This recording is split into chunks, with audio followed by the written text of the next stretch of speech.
Stuff of history आपके साथ हुआ। आर डी बर्मन साहब के लिए आपने जो गाना गाया, इतनी सी उम्र में आपको नॉमिनेशन उस टाइम तेरा पर। मुझसे है पहले का नाता। इस एसोसिएशन के बारे में आपकी क्या मेमोरीज हैं? बहुत ढेर सारी। पंचम दा से दादू कहती थी मैं उन्हें। मैं मिली उन्हें 1971 में, तब तक गाना रिलीज़ हो चुका था। 69 में रिकॉर्ड हुआ था, लेकिन 71 में वो फिल्म रिलीज़ हुई। किसी कारणवश वो अटक के बैठी थी, पता नहीं क्यों। एनीवेज गाना तो खैर बहुत ज़्यादा हिट हुआ, मतलब हमारे सोच के परे। और 1971 में मुझे HMV में एक उनके A&R मैनेजर थे, हिज मास्टर्स वॉइस कंपनी, रेड़े साहब, वो ले गए मुझे पंचमदा के पास।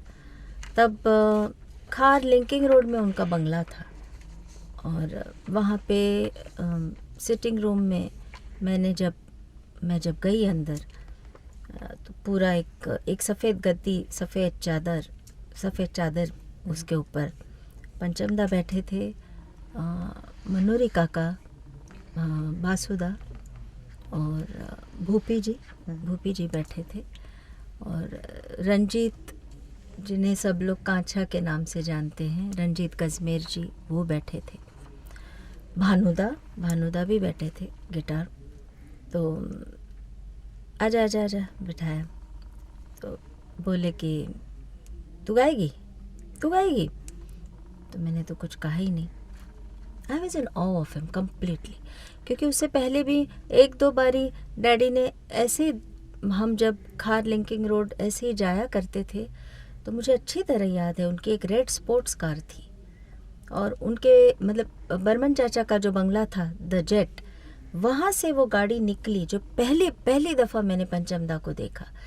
और डैडी ने कहा पंचम जा रहा है, तो आई वॉज लाइक ओ, पता नहीं क्यों, वो क्या कनेक्शन था मुझे नहीं मालूम। ऐसे एक और बार भी उनको देखा, तो वहाँ भी मैं देखते ही रह गई उनको। तो बोले क्या, मैं तुझसे बात कर रहा हूँ, गाएगी? मैंने बोला हाँ। क्या गाएगी? अब एक तोते की तरह रटा हुआ गाना था मेरा, आओ हुजूर तुमको सितारों में ले चलो। वो डैडी ने सबसे पहले मुझे वो गाना सिखाया था, और ऐसा रटा हुआ था वो मेरा कि आप अगर नींद से भी उठाओ तो मैं आओ हुजूर तुमको सितारों में ले चलो। तो मैंने कहा आओ हुजूर तुमको। अच्छा, इतना डिफिकल्ट गाना, तो क्या सुर से गाएगी? मैं कहा बी फ्लैट। अरे वाह, ये भी मालूम है, वेरी गुड। तो चल मैं कॉर्ड पकड़ता हूँ। मनोरी काका ने भी, भानुदा ने दिया। अब मैंने शुरू किया। नीचे देख रहे थे वो, ऐसे ही सुनते थे गाना, नीचे देख रहे थे। और जब वो हिचकी का पोर्शन जहाँ आया ना, थोड़ा सा ऐसे नहीं चलेगा, ये एक म्यूजिकल इंटरव्यू है, कितना मजा आएगा। आओ हुजूर तुमको सितारों में ले चलूं, दिल झूम जाए ऐसी बहारों में ले चलूं।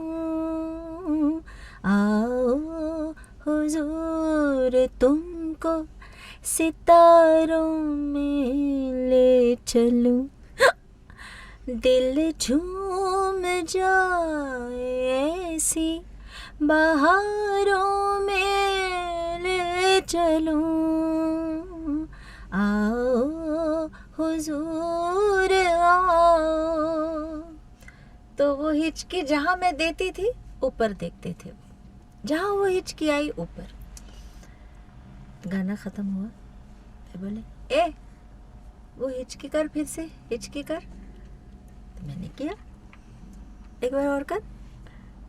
तो मनोरी काका बोले क्या पंचम की कोशिश, बंगाली में की रे, क्यों उसका मजाक उड़ाता है? अरे मजाक नहीं, क्या नकल कर रही है देख आशा जी का, हैं दादा वो हिचकी क्या कर रही है। तो बोले अच्छा मैं बुलाता हूँ। कुछ बोले नहीं, उसके बाद उनकी ज़िंदगी में भी बहुत उतार चढ़ाव आए। वो वहाँ से शिफ्ट होकर सीजर्स पैलेस एक होटल था खार में, तो वहाँ एक स्वीट में रहने लगे। एक दिन अचानक फ़ोन आया। उस वक्त हमारे ना मैसेंजर्स हुआ करते थे जो हमको फ़ोन करते थे रिकॉर्डिंग के बारे में। तो जागीरदार साहब थे, उनका फ़ोन आया कि पंचमदा ने बुलाया है। तो हमारी सवारी गई, सब मौसी दीदी सब मार्चिंग करते सीजर्स पैलेस। सब तामझाम जाता था मेरे साथ। और वहाँ बैठे, वही पंचमदा वैसे लुंगी पहनकर, गुलजार अंकल बैठे थे। तो वो गाना था फिल्म परिचय का, सारे के सारे गमों को लेकर गाते चले। तो पंचमदा ने, और बच्चे भी थे, ये हमारे जतिन, ललित, शिवांगी नहीं थी, जतिन ललित थे, यस, और भी कुछ बच्चे थे पर ये मुझे याद है। विजयता, उनकी एक और बहन थी संध्या जो बेचारी जिसका इंतकाल हुआ, तो वो भी बैठे थे। इधर इधर मुझे पास में बिठाया, बहुत प्यार करते थे, पता नहीं क्यों। बोले मैं एक, तू लिख, तो नहीं, पहले तो बोले कि अभी मैं कुछ गाऊंगा तो तू मेरे पीछे गाना। हाँ, तो मेरे गाने ना मेरी मौसी लिखती थी, तो लिखने लगी। बोले नहीं, लिखिए मत, लिखिए मत। तो उन्होंने पहले ही शुरू किया, उसमें जो सरगम है ना, सा सा रे गा म प म ग म प म रे म ग, सा रे गा म प म ग म प म रे ग सा। इतना करके छोड़ा। एक और बार गाऊं? मैंने कहा नहीं। गाएगी? हाँ, मैंने शुरू किया, सा रे गा म प, बाजा छोड़ दिया उन्होंने। बोले कैसा, तू कैसा सीखी, एक बार में कैसा सीखी? मुझे लगा मैंने कुछ गलती की ना, तो नीचे देखने लगी। बोला एक जुमला बोले वो, you are the daughter of a great man, so you have to be great. Daddy को बहुत प्यार करते थे वो, बहुत इज्जत करते थे। फिर बोले चल अब लिख, लिखिए। मौसी को बोला सारे के सारे काम को लेकर गाते चले। वो बच्चों की तरफ ध्यान नहीं देते थे, मुझे बोलते थे मैं जैसा गा रहा हूँ, मैं कैसा गा रहा हूँ। और उनकी एक आदत थी दादू की, कंधे पे वो ऐसे ये करके रिदम देते थे। मैं कैसा गा रहा हूँ, ए तुम लोग चुप बैठो, मैं कैसे गा रहा हूँ सुन। सारे के सारे गामा को लेकर गाते चले, चल गा, गाते चले। मुझे ऐसा चाहिए, गाते चले नहीं चाहिए। सारे के सारे गामा को लेकर गाते चले। पापा नहीं है धनी सी दीदी, दीदी के साथ है सारे, सारे के सारे गामा को लेकर गाते चले। तो गाया मैंने वो वैसे ही। बहुत खुश हुए, बहुत खुश, इतना प्यार किया मैं। मतलब आज मैं सोचती हूँ कि बाप रे, उस लम्हे के लिए आज मैं कितना तरसती हूँ। तब तो अक्ल ही नहीं थी कि क्या ये कितना बड़ा आदमी, कितना बड़ा कलाकार मुझे प्यार कर रहा है, मुझे छू रहा है, मेरी तारीफ़ कर रहा है। मेरे लिए तो वो सब दादू थे, यू नो। उनके बारे में बहुत सुनती थी डैडी से, इसीलिए मुझे मालूम था कि वो कौन हैं। और मतलब एहसास था कि, पर ये नहीं एहसास था कि आगे चलकर इन्हीं लम्हों के लिए मैं कितना तरसूंगी। तो खैर वो गाना रिकॉर्ड हो गया। उसके बाद उन्होंने फिर एक फिल्म बनी थी देव साहब की, इश्क इश्क इश्क, उसमें एक गाना था, वो भी कोरस ही था। वल्ला क्या नज़ारा है, मौसम बड़ा प्यारा है। उसमें भी हीरोइनी उन्होंने मुझे पकड़ा, मुझे ही पकड़ते थे पता नहीं क्यों। ए इधर, यही बोलते, ए बोशो ये खाने। मैं कैसा बोलता हूँ देख, वल्ला क्या नज़ारा है, मौसम बड़ा प्यारा है, ओए क्या बात है, ऐसा तमाशा यही मैंने देखा, कहीं मैंने देखा नहीं. बोल चल. He wanted that, you know. ऐसा तमाशा. भले वो बच्चों के साथ कोरस में वो जगह आए ना आए, but he wanted me to learn it, you know. बहुत बाद में मैंने इस बात का मुझे एहसास हुआ कि वो पता नहीं क्यों चाहते थे कि ये छोटे छोटे नुआंसेस मैं पकड़ूं. वो किया है आशा जी ने, और ऑफ कोर्स लाजवाब. वो तो उसके बारे में तो कुछ कहना ही नहीं है, और कहना भी नहीं चाहिए समझदार इंसान ने. But he wanted me to just get it into my head कि कभी तुझे ये यूज़ करना है, यू नो. वो गाना भी हो गया. Then he called me for यादों की बारात निकली है आज दिल के द्वारे. अनफॉर्चुनेटली इस गाने में मेरा नाम नहीं आया है टाइटल्स में, कुछ मिस्टेक हो गया होगा प्रोडक्शन वालों से. ये गाना मेरे साथ पद्मिनी गाई है, पद्मिनी कोल्हापुर है, वो लता जी के साथ था मेरा गाना. उसके बाद then he called me for तेरा मुझसे है. That was a huge milestone. इसका एक बहुत मतलब हसीन किस्सा है, क्योंकि गाना मेरे लिए नहीं बना था, कोई और इस गाने को गाने वाला था, और मनमोहन देसाई जी की फिल्म थी, तो वो नहीं आ पाई किसी कारणवश. तो फ़ोन किया दादू ने घर पे, दीदी ने फ़ोन लिया तो बोला सुषमा कहाँ है, ले आओ फटाफट, ले आओ फिल्म सेंटर ले आओ, एक गाना है, I am trying to push her. वैसे तो डबिंग का गाना है, उसको डब करना है, लेकिन अगर ठीक ठाक गा लिया तो I am going to push that उसका गाना रहे. मैं स्कूल में थी, तो स्पेशल परमिशन लेकर मुझे घर लाया गया. फटाफट चेंज करके हम पहुँचे. अब उस वक्त ऐसा था, लाइव रिकॉर्डिंग्स होती थी, तो 2 शिफ्ट्स में काम होते थे. तो 1 बजे तक पहला शिफ्ट. वो गाना 2 पार्ट्स में है, किशोर अंकल सोलो गाए हैं और एक डुएट है. तो किशोर अंकल अपना पार्ट गाकर वहीं वो सिंगर्स कैबिन में एक काउच बना था, वहाँ सोए थे, और म्यूजिशियंस लंच के लिए गए थे. तो दादू ने मुझे उनका पार्ट सुनाया, और मुझे किसी ने मदद की, उत्तम सिंह जी, उत्तम भैया ने, और भूपी जी ने. बोले चल वो पहला अंतरा है ना, वो लिख ले, वो लिख, वो जैसा है बस वो सीख, वो ही गाना है तुझे. कहा ठीक है.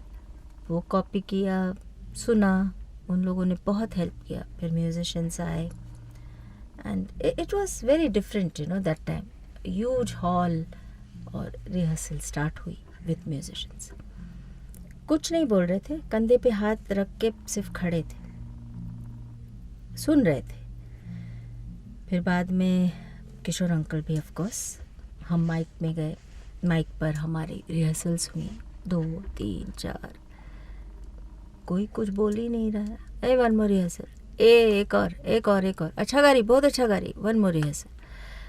तो बाद में फिर मनमोहन देसाई जी आए, तो यही पता पड़ा कि वो मनमोहन देसाई जी के लिए रुके थे ना, क्योंकि ओके तो मनमोहन देसाई जी करेंगे, पंचमदा नहीं कुछ कह सकते ना. तो मनमोहन देसाई जी को सुनाया गया, रिहर्सल सुनी उन्होंने.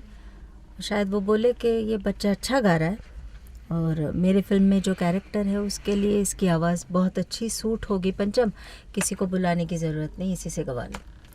ओ then he came to his असलियत. ओ भागते हुए आए सिंगर्स कैबिन में. He just hugged me tight, you have done it, the song is yours. इस तरह से मुझे वो गाना मिला. फिर वो सिखाने लगे. मैं नहीं गा पाई वैसा जैसा वो सिखा रहे थे, पर वो दिमाग में बैठा. अभी कोशिश करती हूँ थोड़ा बहुत वो उन्होंने जो सिखाया वो थोड़ा बहुत वैसा गाऊँ. उस वक्त नहीं गा पाई, जितना ठीक ठाक निभा दिया उस गाने को, पर खुदा को कुछ और मंजूर था. वो गाना मेरी ज़िंदगी का माइलस्टोन बन गया. हर एक कलाकार की ज़िंदगी में ऐसा 1-2 गाना ऐसे गाने होते हैं जो उनकी पहचान बन जाती हैं, और मेरी खुशनसीबी है कि ये गाना मेरी पहचान है. तेरा मुझसे है पहले का ना था कोई.